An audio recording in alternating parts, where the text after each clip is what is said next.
So today we're going to talk to you about installing an auxiliary float switch.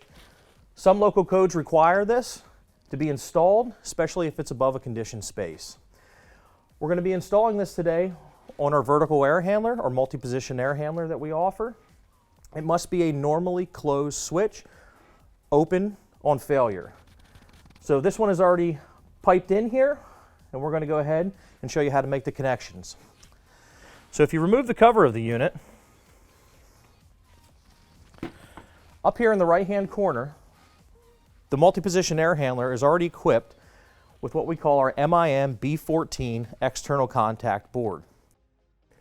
On this particular unit, it is used to change fan speeds, but it also has an external contact on numbers 5 and 6 that you can see has a jumper from the factory. It's already configured to use it, so the connection is very simple. All we have to do is go ahead and remove this jumper wire and wire the normally closed float switch into it. So I'm going to route some wires up here from that float switch through the cabinet. There's already some zip ties on the side here that we can follow this wire loom up.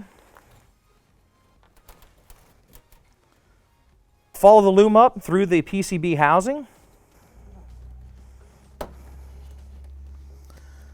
Once it's through, we'll just go ahead and wire each connection into the terminal. It is not polarity sensitive because it's just looking for a normally closed contact. So this is no voltage dry contact. Once the connection is made, again, there is no configuration because the system has already been installed with it and already configured from the factory.